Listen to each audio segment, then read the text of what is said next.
Olahraga bukanlah sekedar aktivitas fisik. Bagi sebagian orang, olahraga adalah sarana pembinaan prestasi.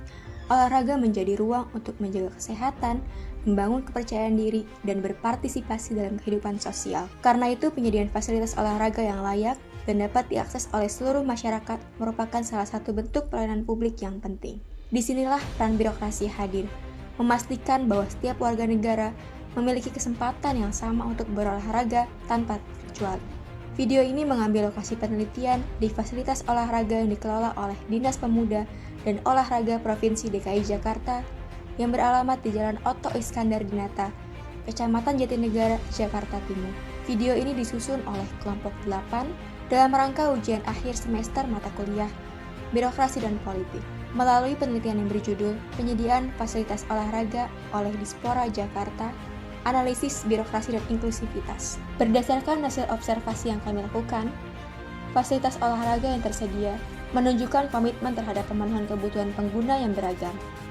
Berbagai cabang olahraga dapat diakses dan dimanfaatkan oleh masyarakat. Mulai dari kolam renang, lapangan basket, lapangan bulu tangkis, hingga fasilitas olahraga anggar yang juga digunakan oleh atlet dan komunitas disabilitas. Akses menuju berbagai area olahraga telah dirancang untuk mendukung mobilitas pengguna disabilitas. Lebih dari sekedar menyediakan infrastruktur, fasilitas ini juga menjadi ruang aktivitas yang hidup. Teman-teman disabilitas secara rutin mengikuti program latihan didampingi oleh pelatih profesional. Kehadiran mereka menunjukkan bahwa prinsip inklusivitas tidak berhenti pada penyediaan fasilitas fisik, namun bagaimana proses penyediaan fasilitas tersebut dijalankan, bagaimana kebijakan, pengelolaan sarana dan prasarana, serta layanan olahraga inklusif diwujudkan dalam praktik birokrasi sehari-hari. Untuk menjawab pertanyaan tersebut, kami melakukan wawancara langsung dengan 3 narasumber dari Dinas Pemuda dan Olahraga Provinsi DKI Jakarta, yaitu Bapak Hamdillah selaku Ketua Subkelompok Olahraga Layanan Khusus, dan Bapak Marullah selaku Kepala Seksi Manajemen Aset Bidang Sarana dan Prasarana, serta Bapak Wisnu selaku Ketua Subkelompok Ilmu Pengetahuan, Teknologi, dan Sentra Olahraga Bidang Olahraga Prestasi. Berikut tayangan dari hasil wawancara yang telah kami lakukan. Baik. Halo, selamat pagi Bapak Hamdillah. Selamat pagi. Baik. Perkenalkan, saya Nazril Efriza, biasa dipanggil Nazril dari UPN Veteran Jakarta, mewakili teman-teman saya dalam kunjungan ke Dispora DKI Jakarta pada pagi ini untuk sebenarnya tuh menggali gitu ya lebih jauh terkait bagaimana Dinas Pemuda Olahraga di Provinsi DKI Jakarta dalam menyediakan pelayanan fasilitas olahraga yang lebih inklusif khususnya bagi penyandang disabilitas serta bagaimana nantinya efektivitas dari kebijakan tersebut diimplementasikan di lapangan. Nah, sebelumnya boleh izin Bapak Hamdillah memperkenalkan diri terlebih dahulu. Baik, terima kasih. Assalamualaikum warahmatullahi wabarakatuh. Selamat pagi, salam sejahtera buat kita semua. Nama saya Hamdillah. Saya diamanahkan sebagai Ketua Subkelompok Olahraga Layanan Khusus. Selaku Ketua Subkelompok Olahraga Layanan Khusus sih? Ya, betul. Baik. Mungkin kita boleh ke pertanyaannya Pak ya? Siap. Boleh. Kita ke pertanyaan terkait pengelolaan dan juga layanan dari sisi apakah sebenarnya Dispora ini menyediakan sarana bagi masyarakat untuk menyampaikan pengaduan atau aspirasi terkait fasilitas yang ada secara khusus yang dirancang agar lebih aksesibel bagi penyandang disabilitas.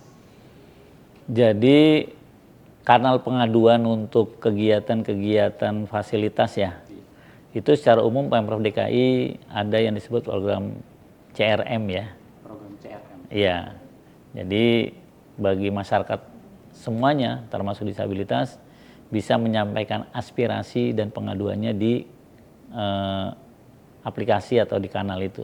Di aplikasi. Jadi berarti dalam bentuk aplikasi itu ya? Iya, betul sekali. Kalau boleh tahu CRM itu kepanjangannya apa, Pak?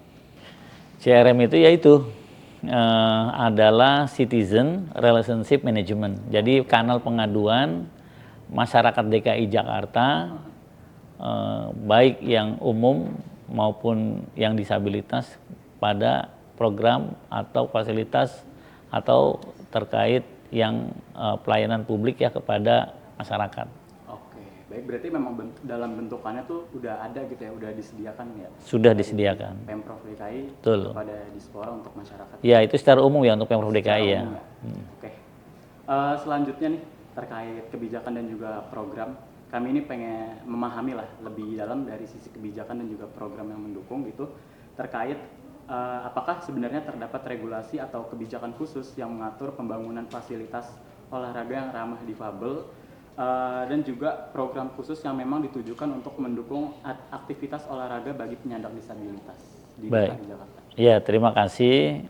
Alhamdulillah Provinsi DKI Jakarta punya peraturan daerah nomor 4 tahun 2022 tentang pelaksanaan, penghormatan, perlindungan dan pemenuhan hak disabilitas. Oh, Nah, tugas Dinas Pemuda dan Olahraga Provinsi DKI Jakarta ada di pasar 54 sampai 58. oke. Kalau misalkan program-program yang nyatanya gitu, kira-kira ada gak Pak? Banyak kita. Pertama yang untuk pembinaan olahraga, kita bagi ada beberapa bagian. Pertama untuk pembinaan olahraga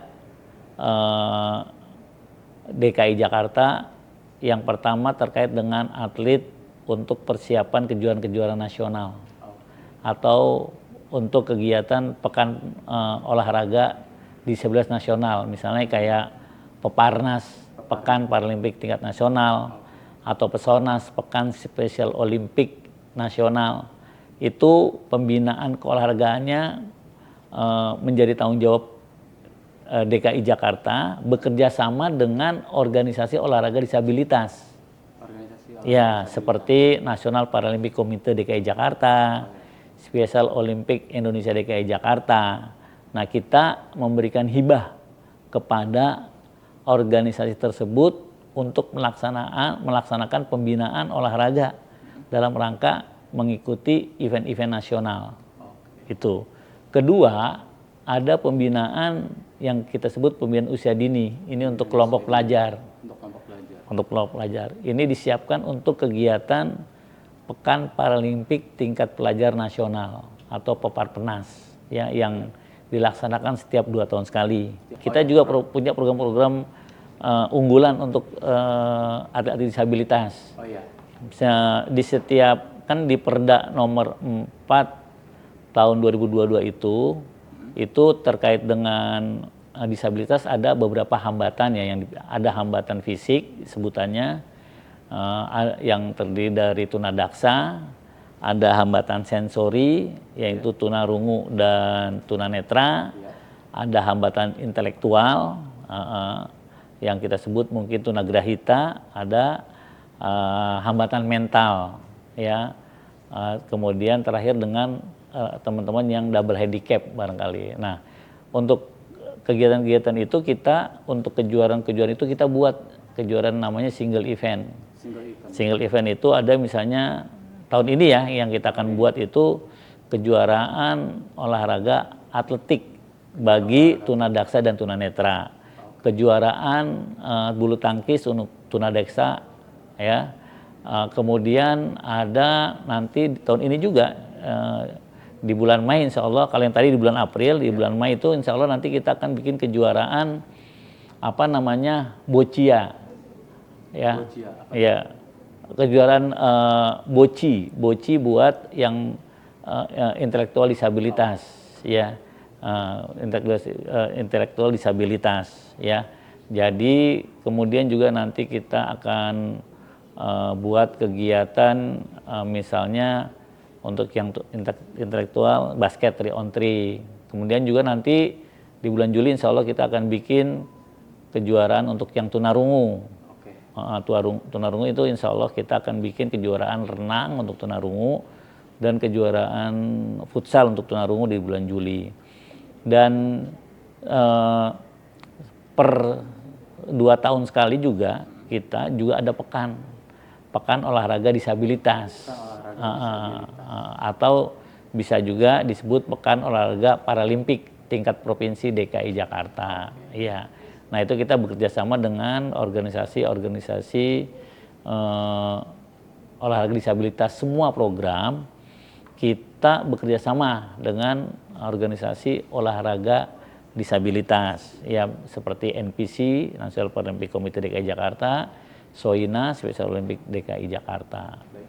Terima kasih banyak sebenarnya Bapak udah memberikan waktu luangnya untuk diwawancarai oleh kami dari tim UPN Veteran Jakarta. Sama-sama, terima kasih udah berkunjung ke Dispora DKI. Sama-sama. Terima kasih banyak Bapak. Oke, halo selamat siang Bapak Marullah Mahali. Ya, selamat siang. Perkenalkan saya Mila Kamila dari UPN Veteran Jakarta, Prodi Ilmu Politik, mewakili teman-teman kelompok saya. Sebelumnya terima kasih Bapak atas kesediaan waktunya untuk mau berbincang dengan kami. Sebelumnya boleh Bapak jadi perkenalkan diri terlebih dahulu. Iya, terima kasih. Nama saya Marullah. Saya tugas di bidang sarana prasarana sebagai Kepala Seksi Manajemen Aset. Mungkin kita boleh langsung masuk ke dalam pertanyaannya ya Bapak. Ya, silakan. Oke, kita masuk ke dalam terkait akses dan ketersediaan fasilitas.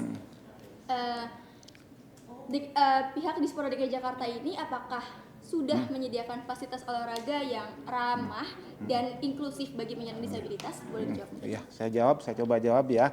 Ya, secara umum Dinas Pemuda dan Olahraga Provinsi DKI Jakarta sudah melakukan penyediaan layanan fasilitas olahraga yang inklusif bagi penyandang disabilitas. Meski demikian, implementasinya masih bertahap dan akan dikembangkan secara terus-menerus. Oke, baik Bapak. Berarti sudah diimplementasikan ya Bapak? Sudah. Dan kira-kira fasilitas tersebut tuh sudah tersebar di wilayah mana saja di DKI Jakarta ini? Ya, jumlah fasilitas olahraga yang tersebar di 5 wilayah kota itu ada 220 fasilitas olahraga. Jadi seluruhnya itu sudah ramah disabilitas. Kita masuk ke dalam pengelolaan dan layanan Bapak.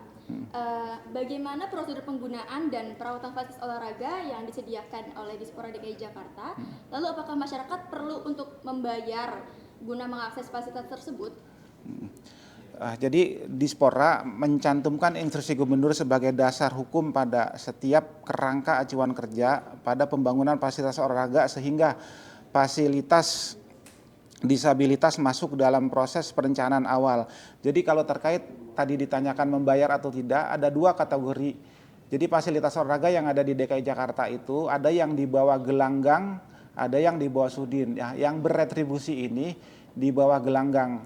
Ada gelanggang Jakarta Pusat, Utara, Barat, Selatan, Timur. Sementara yang di sudin itu hanya sifatnya lapangan sepak bola terbuka, itu non retribusi. Ya. Oke, baik Bapak. Boleh kita masuk ke dalam implementasi dan evaluasi. Boleh, silakan. Pihak Dispora DKI Jakarta ini bagaimana cara mendapatkan tantangan-tantangan baik dari segi fasilitas, aksesibilitas maupun partisipasi masyarakatnya. Lalu bagaimana proses evaluasi tersebut dilakukan untuk memastikan bahwa fasilitas yang disediakan ini benar-benar sudah sesuai kebutuhan gitu Pak dan sudah optimal untuk penyandang disabilitas. Ya, baik, saya coba jawab. Beberapa tantangan yang masih dihadapi antara lain keterbatasan anggaran yang ada di Dinas Pemuda dan Olahraga Provinsi DKI Jakarta. Di samping itu, penyesuaian fasilitas yang sudah dibangun, kesadaran masyarakat juga turut andil dalam pemeliharaan fasilitas disabilitas yang ada di DKI Jakarta. Kemudian untuk evaluasi umumnya dilakukan melalui monitoring dan evaluasi program peninjauan langsung ke lapangan, serta mengumpulkan masukan dari para pengguna stakeholder terkait. Nah, stakeholder terkait ini ada Forturin, SOINA, NPC. Evaluasi diharapkan semakin berbasis data dan melibatkan partisipasi aktif komunitas disabilitas agar hasilnya lebih tepat sasaran. Saya rasa itu aja yang dapat saya sampaikan. Oh, oke, baik Bapak. Mungkin kita boleh tanya sedikit Bapak, harapan Bapak atau terhadap Dispora DKI Jakarta ini bakal gimana gitu? Bapak punya harapan apa gitu? Harapan saya Dispora ini kan stakeholdernya atlet tentunya ya, atlet terus KONI, dan ke depan akan diadakan Pekan Olahraga Nasional yang DKI Jakarta rencananya akan ditunjuk sebagai tuan rumah penyangga PON. Harapannya bisa menjadi juara umum dan prestasi atlet yang lebih baik lagi ke depannya. Oke, baik, terima kasih Bapak atas penjelasan yang sudah diberikan, sangat informatif dan insightful banget buat kami. Saya Mila Kamila, saya mohon pamit undur diri. Terima kasih Bapak. Terima kasih. Halo, selamat siang Bapak Wisnu. Selamat siang. Perkenalkan, saya Nazril dari UPN Veteran Jakarta. Nah sebelumnya boleh Bapak Wisnu memperkenalkan diri terlebih dahulu. Baik, perkenalkan, Assalamualaikum warahmatullahi wabarakatuh. Selamat siang, salam sejahtera untuk kita semua. Perkenalkan, nama saya Wisnu Nugroho. Saat ini bertugas di Dinas Pemuda dan Olahraga, khususnya di bidang olahraga prestasi, yaitu pada Seksi Ilmu Pengetahuan Teknologi serta Sentra Olahraga. Oke. Selaku ketua dari Subkelompok. kelompok IPTEK. Ya, benar. Di kelompok IPTEK. Mungkin untuk Bapak Wisnu yang akan kami tanyakan terkait bagaimana sih sebenarnya Dispora Jakarta itu sendiri mengukur keberhasilan dari program-program yang ada ya, untuk program-program yang telah dijalankan. Ada gak sih indikator-indikator tertentu dalam mengukur keberhasilannya itu? Baik, terima kasih sebelumnya atas pertanyaannya terkait dengan indikator ya keberhasilan. Mungkin kalau di BUMN atau di perusahaan-perusahaan itu biasanya ada KPI ya, Key Performance Indicator ya. Kalau di pemerintahan itu nanti kita biasanya itu di SKPD itu nanti adalah rencana strategis. Biasanya itu tiap SKPD mempunyai rencana strategis dari 5 tahun sampai setahun. Karena kalau di kita itu nanti ada rencana strategis dan itu diperkuat dengan indeks kinerja utama. Di situ adalah capaian-capaian apa yang harus dicapai setahun ini. Target-target itu misalnya di kepemudaan itu ada namanya indeks pembangunan pemuda, di mana itu ada turunan dari Kemenpora terkait dengan capaian tersebut. Di situ ada, kalau tidak salah, ada indikator perhitungannya, baik itu ada kesehatan, kemudian ada tingkat kepemimpinan partisipasi, dan juga ada partisipasi wanita, kemudian ada dari kesehatan dan pendidikan. Kemudian kalau di keolahragaan itu ada beberapa indikator keberhasilan yang akan dicanangkan. Salah satunya adalah bagaimana capaian daripada prestasi-prestasi atlet-atlet kita, binaan kita, baik di tingkat nasional maupun internasional. Dan juga ada lagi kita tidak satu bidang, yaitu ada di bidang pembudayaan olahraga, di mana itu adalah terkait dengan olahraga masyarakat, di mana di situ adalah salah satu indikator adalah berapa banyak capaian masyarakat dalam berolahraga dalam setahun tersebut. Nah, di situ nanti dapat tergambar dalam iku-iku dan lensa-lensa. Mungkin nanti teman-teman dari veteran ini dapat berkolaborasi terkait dengan capaian tersebut. Oke, baik. Mungkin kalau misalkan tadi dari beberapa program yang ada gitu ya, dari beberapa program ada, itu pernah gak sih ada satu atau dua yang mungkin tidak dalam 1 tahun tidak terlaksana sesuai dengan harapan gitu, pernah nggak? Kalau di sepengetahuan saya, kalau waktu saya di sini ya alhamdulillah tercapai semua. Mungkin dari selanjutnya, karena kita tadi udah ngebahas tentang program-program gitu ya, mungkin akan ngebahas terkait aspek pengelolaan yang lebih luas, yaitu bagaimana Dispora Jakarta ini sendiri menjaga efisiensi dan juga transparansi dalam pengelolaan fasilitas olahraga publik seperti itu. Terlebih dalam penggunaan anggaran gitu ya. Bagaimana memastikan bahwa programnya itu benar-benar terjalan sesuai tepat sasaran lah gitu, sesuai dengan kebutuhan masyarakat. Baik, terima kasih terkait dengan program dan anggaran ya. Memang kita mengacu kepada RPJMD ya, karena ada rancangan pembangunan jangka panjang daerah, di mana itu RPJMD itu adalah mengacu lagi kepada RPJN ya, nasional ya. Jadi itu ada turunannya, dan ke kita nanti adalah tadi saya bilang ada Renstra ya, di mana itu penganggaran kita berbasiskan kepada yang lebih tinggi, kemudian menengah, dan kemudian ke SKPD kita, yaitu ada setahun. Di mana capaian-capaian tersebut, usulan-usulan anggaran tersebut telah didasarkan pada RPJMD tersebut dalam 5 tahun gitu. Jadi setahun itu sudah ada pengukurannya ya, dan itu juga terkait dengan itu adalah akuntabel dan efisiensi, dan juga transparansinya dipublish di media sosial semuanya. Oh, dipublish ya di media sosial. Jadi transparansi tersebut. Oke, baik. Mungkin sebelum itu ada gak sih langkah atau rencana strategis yang akan dilakukan oleh Dispora Jakarta sendiri itu untuk meningkatkan fasilitas layanan olahraga gitu ke depannya? baik ke pelayanan publik olahraga ya. Memang kadang pelayanan itu memang ada beberapa di kita karena memang ada pelayanan kemuda dan keolahragaan. Kalau di saya kan di keolahragaan ya. Di keolahragaan itu yang pertama mungkin di wilayah terkait dengan pelayanan publik pemakaian fasilitas olahraga ya. Tentunya juga kita berbenah diri terkait dengan fasilitas-fasilitas yang nanti akan digunakan, yaitu dengan apa? Satu ya mungkin kita fasilitas-fasilitas kita harus berstandar layak pakai ya, baik itu dari segi-segi dari kamar mandi, peralatan, kemudian dari lapangannya. Biasanya kan kita juga ada penugasan, apakah itu nanti rumputnya sudah panjang, kita harus memotong-motong tersebut sehingga nantinya masyarakat yang akan memakai tidak komplain ya. Dan juga itu kita juga ada digitalisasi ya. Memang saat ini belum semua terdigitalisasi terkait dengan pemakaian fasilitas. Mungkin ada beberapa fasilitas yang sudah menjadi pilot project terkait dengan itu. Ya, salah satunya adalah terkait dengan e-booking di situ. Jadi nanti teman-teman bisa melihat apakah memakai GOR ini sudah penuh atau belum, dan apakah masih bisa memungkinkan untuk dipakai lagi. Dan kemudian pelayanan publik juga ada juga kepada para atlet. Kita juga kan ada atlet ya, selain masyarakat umum ada atlet. Nah, salah satunya itu adalah terkait dengan pembinaan yang saat ini pembinaan yang kita lakukan saat ini, baik itu pembinaan menengah maupun jangka panjang.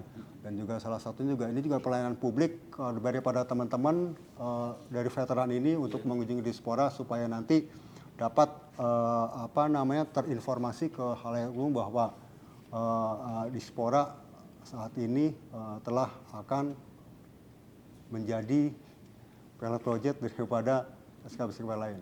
Oke.